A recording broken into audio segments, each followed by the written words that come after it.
दोस्तों 25 जुलाई 2023 एक ऐसी बहुप्रतीक्षित तिथि जिसका सभी नियोजित शिक्षकों को बेसब्री से इंतजार है। प्रिंट मीडिया, इलेक्ट्रॉनिक मीडिया, साथ ही साथ सोशल मीडिया के सूत्रों की माने तो इस तिथि को सरकार और नियोजित शिक्षक संघों के बीच वार्ता होने जा रही है।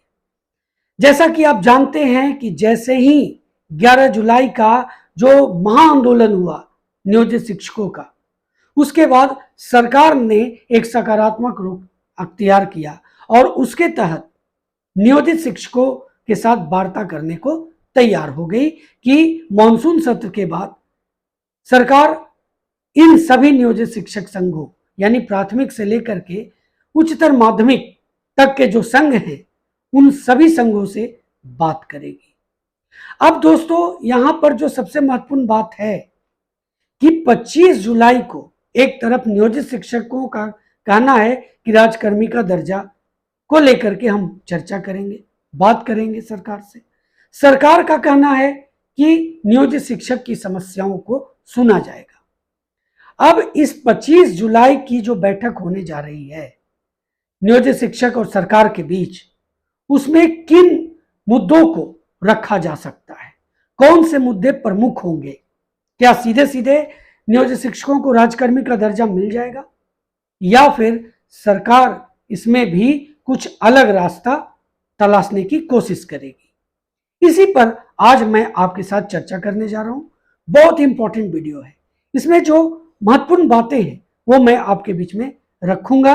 देखिए, मैं एक बार फिर कह दूं, ये मेरा व्यक्तिगत राय है और एक व्यक्तिगत सोच के तहत ये बातें मैं आपके बीच में रखूंगा। इसमें ना मुझे कोई सरकार की तरफ से हिंट मिला है और ना नियोजित शिक्षक संघों की तरफ से, तो ये तो एक आने वाले भविष्य की बात है। लेकिन चूंकि जैसा कि मैंने आपको बताया कि मेरा एक यह व्यक्तिगत राय है, इसमें क्या हो सकता है, इसमें नियोजित शिक्षक संघों को किन बातों को रखना चाहिए मजबूती से और किन बातों से बचना चाहिए, यह बहुत इंपॉर्टेंट है और इसी को लेकर के मैं आज आपके बीच में उपस्थित हुआ हूं। आज इस वीडियो में इसी पर आपके साथ चर्चा करने जा रहा हूं। दोस्तों बहुत इंपॉर्टेंट वीडियो है, आपको अंत तक देखना चाहिए। चैनल पर नए हैं या अभी तक चैनल को सब्सक्राइब नहीं किया है तो चैनल को सब्सक्राइब कर लें, बेल आइकन को जरूर प्रेस करें ताकि आने वाले सभी वीडियोस का नोटिफिकेशन सबसे पहले आपको मिल सके। दोस्तों जैसा कि आपको मालूम है, 11 जुलाई का ऐसा महाआंदोलन जो सरकार को नियोजित शिक्षक संघों से वार्ता करने को मजबूर कर गई और सरकार की तरफ से ये पहल की गई कि मानसून सत्र के बाद सरकार नियोजित शिक्षक संघों से चर्चा करेगी इस मामले में। उसमें कहा गया था कि मानसून सत्र के तुरंत बाद ये बातें होंगी ये नियोजित शिक्षक संघों और सरकार के बीच में। लेकिन चूंकि अभी विपक्षी एकता को लेकर के जो मीटिंग है बेंगलोर में, उसको लेकर के ये तिथि आगे रखी गई है 25 जुलाई। अब 25 जुलाई को ये क्लियर हो जाएगा कि नियोजित शिक्षकों को क्या मिलने जा रहा है।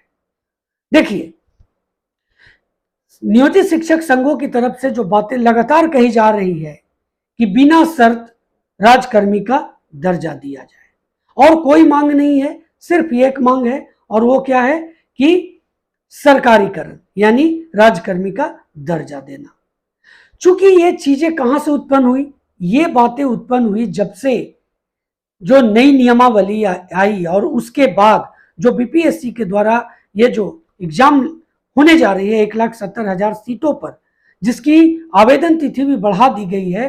अब 19 जुलाई तक आप इसमें आवेदन कर सकते हैं और लेट फी के साथ 22 जुलाई तक आप आवेदन कर सकते हैं, यानी 19 के बाद 22 तारीख तक आप दुगने फी जमा करके इसका आवेदन कर सकते हैं। अब देखिए, इसमें स्थिति को बढ़ाया गया। जो बातें सामने आई हैं कि लगभग 35,000 नियोजित शिक्षक इस फॉर्म को फिल किए हैं।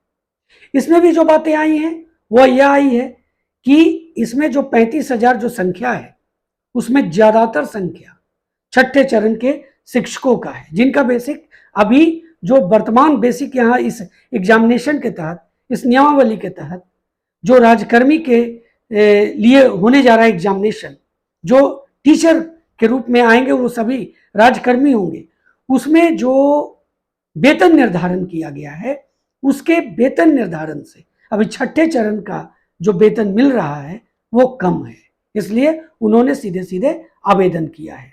उन्हें इसमें न वेतन संरक्षण और न ही जो सेवा निरंतरता है उसमें कुछ ज्यादा विशेष फर्क होने जा रहा है, इसलिए उन्होंने इसके लिए आवेदन किया है। लेकिन उसके पहले के सभी नियोजित शिक्षकों ने अभी तक आवेदन नहीं किया है। यह सरकार के लिए एक चिंता का विषय है और इसीलिए 25 तारीख निर्धारित किया गया है। अब इसमें बहुत सी बातें हैं। अब इस बीच में हो सकता है कुछ और नियोजित शिक्षक फॉर्म भर दें, क्योंकि देखिए डेट बढ़ाया गया है। नियोजित शिक्षकों के सामने एक उधेड़बुन की स्थिति है कि क्या होगा क्या नहीं होगा, चलो फॉर्म फिल कर देते हैं, अब जो होगा देखा जाएगा। अगर राजकर्मी का दर्जा मिल जाता है तो एग्जामिनेशन नहीं देंगे, अगर राजकर्मी का दर्जा नहीं मिलता है तो एग्जामिनेशन में बैठेंगे, क्योंकि इसके सिवा दूसरा कोई उपाय नहीं।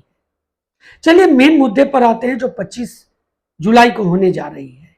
जैसा कि वीडियो के शुरू में मैंने आपके बीच में जो बातें कही, अब देखिए 25 जुलाई को सरकार की तरफ से यह कभी नहीं कहा गया है कि हम नियोजित शिक्षकों से बातें करने जा रहे हैं राजकर्मी के दर्जे को लेकर के। सीधे सीधे कही गई है, 3 महत्वपूर्ण जो व्यक्ति हैं सरकार के, उन्होंने ये बातें कही हैं और उनके बातों से यह स्पष्ट हुआ है कि उन्होंने जो कही है वो क्या है, मैं आपको बता देता हूं। शिक्षकों की यानी नियोजित शिक्षकों की जो समस्याएं हैं उसको सुना जाएगा सरकार की तरफ से, माननीय मुख्यमंत्री के द्वारा ये बातें कही गई है। दूसरी तरफ शिक्षक संघों की तरफ से ये बातें कही गई हैं कि राजकर्मी के दर्जे के लिए ये जो मीटिंग होगी बिल्कुल सही है, नियोजित शिक्षक संघ इसके पूरे हकदार हैं। अब 1,70,000 सीट है और उसमें अगर 4 लाख नियोजित शिक्षक बैठते हैं तो बताइए कि कितने, और ऊपर से डोमिसाइल समाप्त है और पहले ही 9 लाख से ऊपर जो आवेदन है वो हो चुके हैं, उसके बाद 4 लाख ये करीब करीब 12 से 13 लाख आवेदन अगर पड़ेंगे तो बताइए उसमें कितने लोग चुने जाएंगे, 1,70,000। अब इसमें से कितने नियोजित शिक्षक चुने जाएंगे, कितने शिक्षक अभ्यर्थी चुने जाएंगे, ये तो आने वाला रिजल्ट बताएगा। और उसमें बताइए न नियोजित शिक्षकों के साथ न्याय होगा और न ही शिक्षक अभ्यर्थियों के साथ। अगर इससे नियोजित शिक्षकों को अलग किया जाए तो निश्चित ही है कि शिक्षक अभ्यर्थियों के लिए कम से कम वो सीटें बच जाएंगी जो नियोजित शिक्षक जिस पर कैप्चर कर सकते हैं एग्जामिनेशन के थ्रू। तो ये बहुत बड़ा चीज है जो नियोजित शिक्षकों के जो संघ हैं उनको रखनी चाहिए कि हमें और कुछ नहीं, सिर्फ राजकर्मी का दर्जा दे दीजिए, इस एग्जामिनेशन से अलग कर दीजिए। हम इसमें अगर बैठेंगे तो ये समस्याएं होंगी। दूसरी तरफ सरकार की अगर देखें तो सरकार इन समस्याओं में चाहेगी कि वेतन संरक्षण का लाभ दे दे, सेवा निरंतरता का लाभ दे दे और कहे कि आप एग्जामिनेशन से आइए, हम आपका नौकरी तो खत्म नहीं कर रहे हैं, जो सफल होंगे वो इसके अंतर्गत आएंगे। लेकिन अगर सोचिए, इसमें ठीक है बहुत से नियोजित शिक्षक टैलेंटेड हैं, वो आ जाएंगे, इसमें कोई शक नहीं है, लेकिन उससे क्या होगा, सभी नियोजित शिक्षकों को तो उनका अधिकार मिलेगा नहीं। 3 अटेम्प्ट है, अब पहला अटेम्प्ट हो जाएगा, अब दूसरा अटेम्प्ट कब आएगा?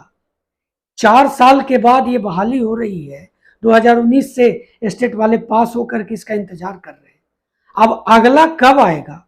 हो सकता है कि जो नियोजित शिक्षक असफल हो जाए उन्हें अगला के इंतजार में वो रिटायर न कर जाए। इसलिए सरकार जो ये मुद्दे चाहेगी, सरकार की तरफ से ये बातें रखी जाएंगी जरूर। देखिएगा आने वाले 25 तारीख को आपको जरूर समझ में आ जाएगा कि सरकार चाहेगी कि सभी नियोजित शिक्षक इस एग्जामिनेशन फॉर्म को फिल करें। अब जैसा कि आपके दिमाग में प्रश्न उठ रहा होगा कि 22 तक ही डेट है, 25 को ये बैठक है, तो डेट तो खत्म हो जाएगा। देखिए ये सरकार के ऊपर निर्भर करती है, अगर नियोजित शिक्षकों को कन्वेंस करने में सफल हो जाएगी तो डेट को बढ़ा सकती है नियोजित शिक्षकों के लिए। इसलिए इसमें कोई इफ बट की बात नहीं होती, इसलिए मैं ऐसा कह रहा हूं, नियोजित शिक्षकों को सिर्फ एक मांग रखनी चाहिए, वो है राज्यकर्मी का दर्जा। सरकार के जो इन मांगों के बीच में जो बातें आएंगी कि वेतन संरक्षण और साथ ही साथ सेवा निरंतरता के साथ आप इस एग्जामिनेशन में बैठे, तो इसे नियोजित शिक्षक संघों को नहीं मानना चाहिए। उन्हें सीधे कहना चाहिए कि अगर ठीक है आपको एग्जामिनेशन से ही राजकर्मी का दर्जा देना है तो अलग तरह से एग्जामिनेशन ले, जैसे प्रधानाध्यापक का एग्जाम हुआ, जैसे प्रधान शिक्षक का एग्जामिनेशन के लिए तैयारी हुई पर वो स्टे लग गया, हो सकता है आगे हो, तो एक डिपार्टमेंटल एग्जामिनेशन के लिए भले ही चर्चा हो, लेकिन इस एग्जामिनेशन में नियोजित शिक्षकों को बैठने की जो स्थिति हो उससे वो अपने आप को अलग रखे। ये सभी नियोजित शिक्षक संघ अपने संघों पर जरूर प्रेशर करके ये बातें रख सकते हैं। दोस्तों, अब क्या होगा ये तो 25 जुलाई को ही पता चलेगा, जो बातें सामने आई हैं सरकार और शिक्षक संघों के बीच वार्ता की। तो दोस्तों, मेरी ये कुछ निजी राय थी जो मैंने आपके बीच में रखी। उम्मीद है आपको मेरी बात अच्छी लगी होगी, आप इससे सहमत होंगे। अगर सहमत होंगे, अच्छी लगी होगी, तो जरूर लाइक करिएगा। तो दोस्तों, अगर आप चैनल पर नए हैं या अभी तक चैनल को सब्सक्राइब नहीं किया है तो चैनल को सब्सक्राइब कर लें, बेल आइकन को जरूर प्रेस करें ताकि आने वाले सभी वीडियोस का नोटिफिकेशन सबसे पहले आपको मिल सके। तो दोस्तों, मिलते हैं अगले वीडियो में, तब तक के लिए जय हिंद।